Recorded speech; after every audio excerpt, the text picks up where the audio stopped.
மனங்களில் என்றும் வாழ்ந்து கொண்டிருக்கும் கேப்டன் விஜயகாந்த் அவர்களின் பேரன்பிற்கு சொந்தக்காரர், சமூகத்தின் மீது அக்கறை கொண்ட மனிதர் நடிகர் மீசை ராஜேந்திரன் அவர்களை பேச எனக்கு ஊர் கொடுத்த உயிர் கொடுத்த தாய் தந்தையருக்கு என்னுடைய முதல் வணக்கம்.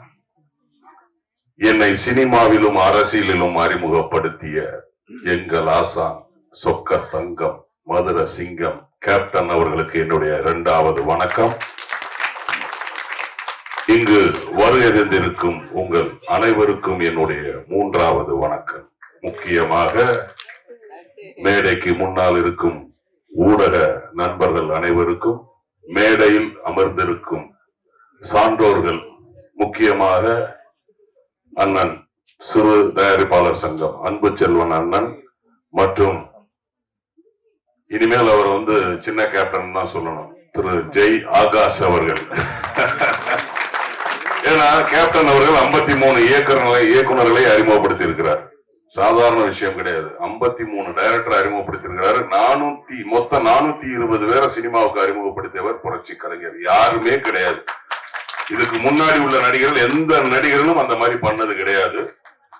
அடுத்ததாக நம்ம ஆனந்த IJK மாநில துணைத் தலைவர் ஆனந்த முருகன் அவர்கள் மற்றும் மேயருடைய தந்தையார் அவர்கள் மற்றும் எங்களுடைய சக கலைஞர் தம்பி பிர்லா போஸ் அவர்கள் மற்றும் ராஜ்மித்ரன் அவர்கள் மற்றும் ஆஷா மேடம், அப்புறம் கவிதா, அப்புறம் கீர்த்தி, சங்கீதா, எங்களுடைய ஒளிப்பதிவாளர் கருப்பு நிலா பாண்டியன். டைட்டில் அப்படிதான் போடணும், கருப்பு நிலா பாண்டியன் அப்படின்னு. அடுத்ததாக என்னுடைய அழைப்பை ஏற்று இங்க வருகின்றிருக்கும் என்னுடைய மரியாதைக்குரிய என்னுடைய தம்பி சம்பத்ராம் மற்றும் எங்களுடைய முதலாளி என்னுடைய டார்லிங், நாங்க அன்பா ரமணா சார் தான் சொல்லுவோம். எல்லோருக்கும் என்னுடைய மூன்றாவது வணக்கம். என்னுடைய பேச்சில நிறைய இருந்தா எடுத்துக்குங்க, குறை இருந்தா மன்னிச்சுக்குங்க. சினிமா அப்படிங்கிறது ஒரு கிரேக்க சொல். தமிழ்ல அதுக்கு பேரு சலனம்.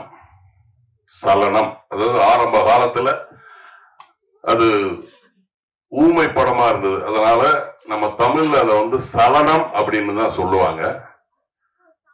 18வது 19வது செஞ்சுரியில இந்த சினிமா ஆரம்பிக்கப்பட்டது. எட்வர்ட் மற்றும் சார்லஸ் 1836 எட்வர்டுங்கிற ஒரு இதை கண்டுபிடித்தார்.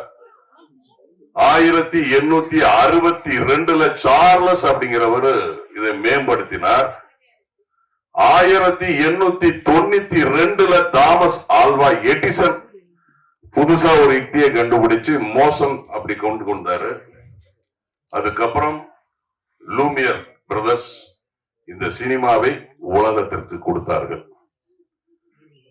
இந்தியாவில் ஆலமாரா அப்படின்னு ஒரு படம் வந்துச்சு.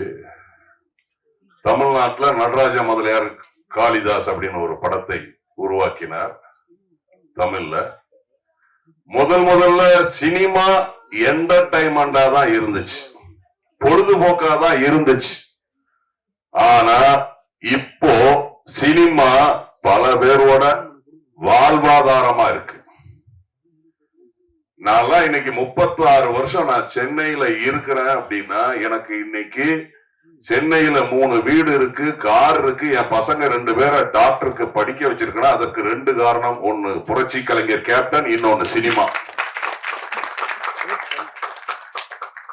இந்த சினிமா சாப்பாடை தான் நான் இன்னை வரைக்கும் சாப்பிட்டுட்டு இருக்கிறேன். ஏன்னா என்னுடைய தந்தையார் அவர்கள் சினிமா தியேட்டர் வச்சிருந்தாரு. 25 பைசா டிக்கெட்டு, தர டிக்கெட்டு, 50 பைசா பெஞ்சு டிக்கெட்டு, ₹1 சேர் டிக்கெட்டு. சின்ன வயசுல இருந்தே நான் அந்த சினிமாவில் உள்ள வந்துட்டேன். சினிமா தியேட்டர்ல டிக்கெட் கிழிக்கிறதுல இருந்து, வால் போஸ்ட் ஓட்டுறதுல இருந்து, ஆபரேட்டர் வேலை பார்க்கறதுல இருந்து, கிளீன் பண்ற வரைக்கும் எல்லாமே நான் பண்ணிருக்கிறேன். அப்பெல்லாம் பிலிம் அது ரிவைண்ட் பண்ணி எல்லாம் பண்ணணும். இன்னைக்கு அது டிஜிட்டல் ஆயிடுச்சு.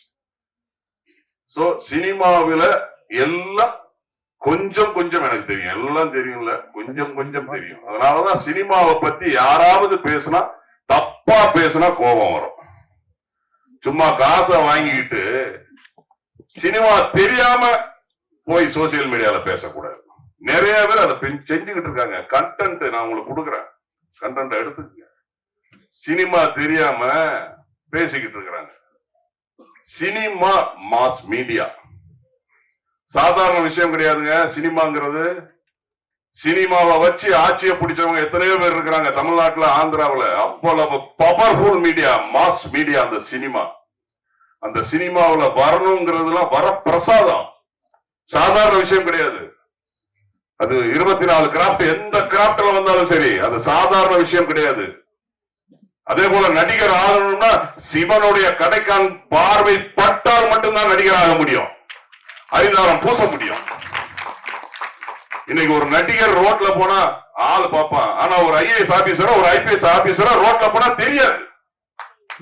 சினிமா அந்த அளவுக்கு ஒரு பவர்ஃபுல் மீடியா. இன்னைக்கு நம்ம அண்ணன் அன்பு செல்வம்லாம் இன்னைக்கு அண்ணன் போராடுறாங்கன்னா அதுக்குதான். ஒரு பிரச்சனை வந்துச்சு, டைரக்டர் போன் பண்றாரு அன்பு செல்வம், ஏய் பண்ணுடா நான் பாத்துக்கிறேன், தைரியம் கொடுக்கிறாரு அவரு.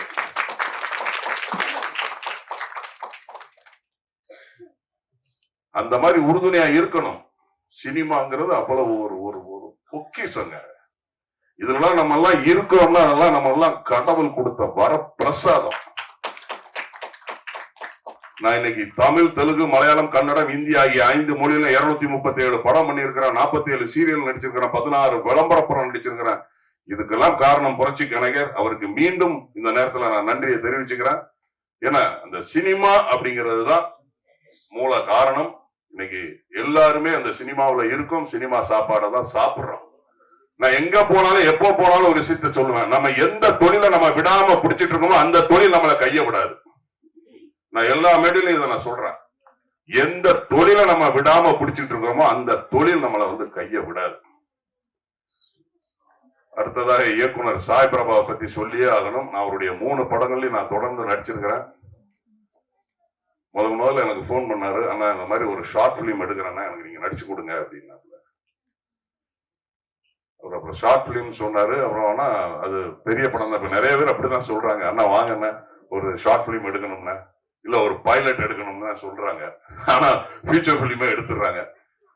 தம்பி அப்படிதான் ஒரு 3 வருஷத்துக்கு முன்னாடி என்னை கூப்பிட்டாரு, நான் போனேன். தொடர்ந்து அவருடைய படத்துல எனக்கு வாய்ப்பு கொடுக்கிறார். எல்லாரும் சொன்ன மாதிரி சிறிய வயசுல கடின உழைப்பு. எனக்கு தெரிஞ்சு நான் வந்துட்டு 36 வருஷம் சினிமாவில் இருக்கேன். அப்புறம் அதிக நாள் இரவு வேலை செஞ்ச படம் இதுதான். ஒரு 8 நாள் எங்களை நைட்டு எல்லாம் போட்டு, நானு பிர்லா போசன், ராஜமித்ரன் எல்லாம் ராத்திரி. அவர் என்னன்னு தெரியல, அமெரிக்கால பறக்க வேண்டியவர் இங்க பறந்துட்டாரு. பகல் இரவு, இரவு பகல். அவருக்கு ராத்திரினா சுறுசுறுப்பாயிடுறாரு. அதே மாதிரி நல்ல உழைப்பாளி. எந்த ஒரு ஈகோவையும் நீங்க வச்சுக்காதீங்க சார், நீங்க பெரிய ஆளா வருவீங்க சார்.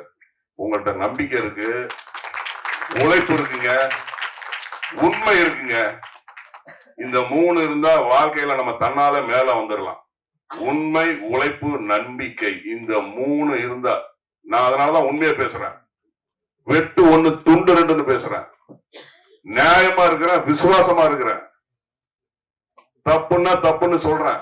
இந்த 3 உங்ககிட்ட இருக்கு, நீங்க பெரிய ஆளா வருவீங்க. உண்மை, உழைப்பு, நம்பிக்கை. ஏன்னா நாங்க எல்லாம் கேப்டன் ஸ்கூல்ல இருந்து வந்தவங்க. கேப்டன் எங்களுக்கு கத்து கொடுத்த பாடம் இது. உண்மையா இருக்கணும், உழைக்கணும், நம்பிக்கையா இருக்கணும், விசுவாசமா இருக்கணும். அது உங்ககிட்ட இருக்கு. நீங்க மிகப்பெரிய டைரக்டர். நீங்க யோசிக்காங்க. சகிலா மேடம் சொன்ன மாதிரிதான், சிறிய நடிகர்கள் தான் பெரிய நடிகர்கள், சிறிய இயக்குநர்கள் தான் பெரிய இயக்குநர்கள், சிறிய தயாரிப்பாளர்கள் தான் பெரிய தயாரிப்பாளர்கள். சூப்பர் குட் பிலிம்ஸ் என்ன, அவர் வரும்போதே வந்து ஆர்பி சௌத்ரி அண்ணா வந்து கோடிக்கணக்கில் வச்சுட்டா படம் எடுத்தாங்க கிடையாது. அதே மாதிரி அப்போதுல இருந்து ஜெமினி ஆகட்டும், விஜயாவாகட்டும், எல்லாமே என்ன பெரிய மூலதனத்தை வச்சா படம் பண்ணாங்க கிடையாது. அதே மாதிரி டைரக்டர் சங்கர் சார் இருந்த பெரிய ஃபர்ஸ்ட் எடுத்த உடனே பெரிய படமா பண்ணாங்க கிடையாது. அதனால நீங்க பாகுபாடு பார்க்காதீங்க. நமக்குள்ள ஒரு இன்ஃபீரியாரிட்டி காம்ப்ளெக்ஸா வளர்த்துக்காதீங்க. நம்ம தான் பெரியாரியா, நம்ம தான் சினிமா. நம்ம இந்த சினிமால இருக்கிறோம், இனிமேலும் இருப்போம். பிறந்தாலும் சினிமா தான், வாழ்ந்தாலும் சினிமா தான், இறந்தாலும் சினிமா தான். அதே மாதிரி பால்பாண்டி தம்பியை பத்தி சொல்லணும். 3 படத்துலயும் நான் வேலை செஞ்சிருக்கிறேன் அவரு கூட. இந்த படமும் கடினமா எடுத்திருக்கிறாரு. மேக்கிங், சினிமாவில் நம்ம சொல்லுவோம் டேக்கிங், மேக்கிங் அப்படின்லாம் சொல்லுவோம். மிக பிரம்மாண்டமா பண்ணிட்டாரு. எனக்கு தெரிஞ்சு தமிழ் சினிமாவுல ஹெலிகாப்டர்னா ஒரு 100 படமோ 150 படத்துலதான் அந்த ஹெலிகாப்டரை யூஸ் பண்ணியிருப்பாங்க. எனக்கு தெரிஞ்சு, என்னுடைய ஞாபகம் சரியாக இருந்தால் ஒரு 100-150 படத்துக்குள்ளதான் இருக்கும். பல்லாயிரக்கணக்கான படங்கள் வந்திருக்கு, ஆனா ஒரு 100-150 படத்துலதான் அதை யூஸ் பண்ணியிருப்பாங்க. எனக்கு தெரிஞ்சு புரட்சி தலைவர் எம்ஜிஆர் படத்துல ஊருக்கு உழைப்பவங்கள ஹெலிகாப்டர் யூஸ் பண்ணியிருப்பாங்க. அதே மாதிரி கமல் சார் படத்துல குரு படத்துல யூஸ் பண்ணியிருப்பாங்க. அதே மாதிரி போட்டு சீக்வன்ஸ் வந்து அப்போ ஜெய்சங்கர் சார் படம் வல்லவன் ஒருவன், சிஐடி சங்கர், அதுக்கப்புறம் பாத்தீங்கன்னா எம்ஜிஆர் சாரோட இதயக்கனி, ஒரு சில படங்கள்ல தான் இந்த கண்டென்ட்டை இந்த சீக்வன்ஸை யூஸ் பண்ணியிருப்பாங்க. இவர் அதே மாதிரி அவரு தயாரிப்பாளர்கிட்ட, சார் எனக்கு தெரியாது சார், எனக்கு ஒரு 30 கார் வேணும் சார், நீ என்ன பண்ணுவீங்க? மதியம் 2 மணிக்கு சொல்லுவாரு, அவருக்கு நைட்டு கரெக்டா 9 மணிக்கு 30 காரை கொண்டு வந்து நிப்பாட்டிடுவாரு. சார் நம்ம நாளைக்கு போறோம் சார், நம்ம கோவா போறோம் சார், எனக்கு போட்டு வேணும் சார், எல்லாம் ரெடி பண்ணுங்க சார். உடனே ரெடி பண்ணுவார். 4 போட்டு, ஸ்பீடு மோட்டர் போட்டு, எல்லாமே. ஹெலிகாப்டர் அதே மாதிரிதான். சார் என்ன பண்ணுங்களா, ஏது பண்ணுங்க சார், நம்ம போகணும் சார், ஹெலிகாப்டர்ல போகணும் சார். பாவம் அவர் என்ன பண்ணாரோ தெரியல. சண்டை போடுவாங்க. ஆஷா மேடத்துக்கும் டைரக்டருக்கும் ஸ்பாட்ல சண்டை வரும். நியாயமான சண்டை, நியாயமான கோபம். எங்க தலைவர் எப்படி நியாயத்துக்கு கோபப்படுவாரோ அதே மாதிரி நியாயமா இருக்கும் அந்த விஷயம். அவங்க சண்டை போடும்போது அந்த விஷயம் அவருக்கு அவர் சைடுல நியாயமா இருக்கும், இவங்களுக்கு தயாரிப்பாளருக்கு அவங்க சைடுல அது நியாயமா இருக்கும். ஆனா ஒரு நல்ல அருமையான ஒரு படைப்பை அவங்க கொடுத்திருக்கிறாங்க. ஏன்னா நம்ம தம்பி பிர்லா போஸ் சொன்ன மாதிரி முப்படைகளும், தரைப்படை, ஆகாயப்படை, விமானப்படை, கடற்படை எல்லாத்தையும் யூஸ் பண்ணிருக்காப்ல. நானும் அண்ணன் ராஜமுத்திரன் சொன்னோம், எல்லாம் யூஸ் பண்ணிட்டீங்க, இந்த குதிரை யானையை மட்டும் யூஸ் பண்ணலையா?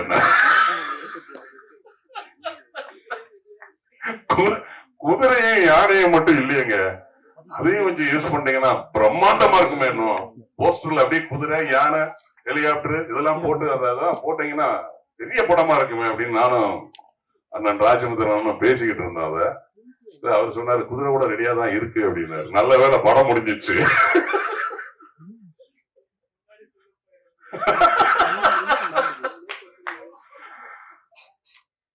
அதனால அதாவது தயாரிப்பாளரை பத்தி சொல்லி ஆகும். ஷூட்டிங் முடிச்சு வீட்டுக்கு வர்றதுக்குள்ள கூகுள் பேல பணம் வந்துருச்சு.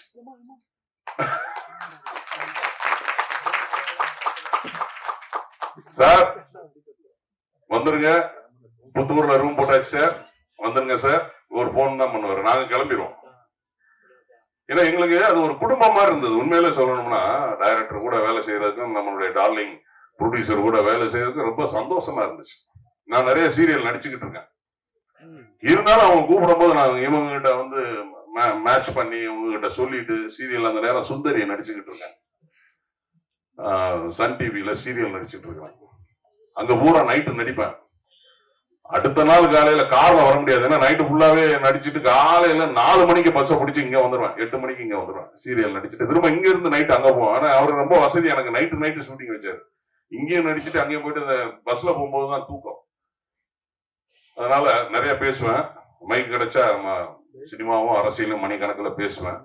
இருந்தாலும் டைம் ஆயிடுச்சு. நம்ம சார் சொன்ன மாதிரி, ஏன்னா நான் நாளைக்கு சங்கராபுரம் போகணும், இப்ப நைட்டு கிளம்பணும், நாளைக்கு அங்க ஷூட்டிங்கு. அதனால முக்கியமா தயாரிப்பாளர் நம்மளுடைய நாங்க செல்லமா ரமணா சார்னு சொல்லுவோம், அதே மாதிரி மேடம் ஆஷா, அதே போல அவங்களுடைய சாய் பிரபா டீம், அவங்க தம்பியோட டீம், அவங்களுடைய ஏடி அசிஸ்டன்ட் டைரக்டர்ஸ் ஜேடி, அந்த கோ டைரக்டர், அப்புறம் பாத்தீங்கன்னா சின்ன சின்ன பசங்க தான் அப்படியே தீயா நிக்கிறாங்க, பயமா நிக்கிறாங்க, அருமையான வேலை செய்யறாங்க. நல்ல ஒரு டீம். அடுத்த படமும் வந்து தயாராயிடுச்சு. டைரக்டர் சார் அடுத்த படத்துக்கு எனக்கு வாய்ப்பு கொடுத்துருங்க. மேடையிலேயே நான் கேட்டிருந்தேன். வாய்ப்பு கொடுத்தா திருநெல்வேலி அல்வா, வாய்ப்பு கொடுக்கலன்னா திருநெல்வேலி அருவா. நேட்டிவ் திருநெல்வேலி, வாய்ப்பு கொடுத்துருவாரு. அதனால அந்த ட்ரெய்லரை நம்ம பார்த்திருப்போம், மிக அருமையா இருந்தது. படமும் நிச்சயமா நல்லா இருக்கும். ஏன்னா நானு, பிர்லா போஸ் தம்பி, அண்ணன் ராஜ்மித்ரன் அண்ணன் அந்த சீன் பண்ணும்போது நாங்க உண்மையிலே எங்களுக்குள்ள ஒரு ஈகோ கிடையாது. ஆர்டிஸ்டுக்குள்ள வந்து ஈகோ இருக்க கூடாது. அதுல நான் இதுல தெரிஞ்சுக்கிட்டேன். நான் வந்து 36 வருஷம் ஆகுது, ஒரு 237 படம் நடிச்சிருக்கிறேன். நாங்க அதை டிஸ்கஸ் பண்ணி அந்த 3 பேரும், நானு, பிர்லா போஸ் தம்பி, அண்ணன் ராஜ்மித்ரன் எல்லாம் உட்கார்ந்து டைரக்டர் சொன்னதை எங்க சைட்ல நாங்க எப்படி, அதாவது அவரு தனியா பண்ணிட்டு போலாம், அவர் பேர் எடுக்கலாம், ஆனா சீன் நல்லா இருக்கணும், சீக்வன்ஸ் நல்லா இருக்கணும், கதையோட அது வரணும் அப்படிங்கறத 3 பேரை நாங்க டிஸ்கஸ் பண்ணி ஒரு தடவைக்கு 4 தடவை நம்ம வந்து டிஸ்கஸ் பண்ணிட்டு அதை வந்து டயலாக் எல்லாம் வச்சு பேசி பேசி பேசி மானிட்டர் பார்த்து அது ரொம்ப அழகாக அதை வந்து நாங்க வந்து டைரக்டர் எங்களை வந்து கையாண்டார். அவருக்கு எங்களுக்கு இந்த நேரத்துல நன்றி. இந்த படம் மாபெரும் வெற்றி அடையும். என்னுடைய வாழ்த்துக்கள். பேச்சுல நிறைய இருந்தா எடுத்துக்குங்க, குறை இருந்தா மன்னிச்சுக்குங்க. வந்த அனைவருக்கும் என்னுடைய நன்றி கலந்த வணக்கம். மீண்டும் சந்திப்போம். வணக்கம். ஓகே, எல்லாருக்கும் வணக்கம். மேடையில் இருக்கிறவங்க எல்லாருக்கும் வணக்கம். நான் யாராவது பேர் விட்டுடுவேன், அதுக்கப்புறம் அதனால என் மேலே கோச்சுப்பீங்க. அதனால மேடையில் இருக்கிறவங்க எல்லாருக்கும் வணக்கம். பிரபா இங்க வா. இப்போ வந்து நீ என் பக்கத்துல இப்படியே நில்லு, யார் கட் பண்றாங்கன்னு பார்க்கலாம்.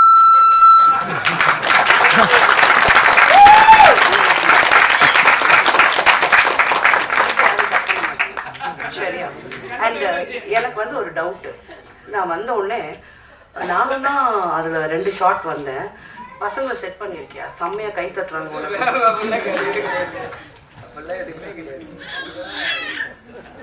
சரி, நம்பிட்டேன்.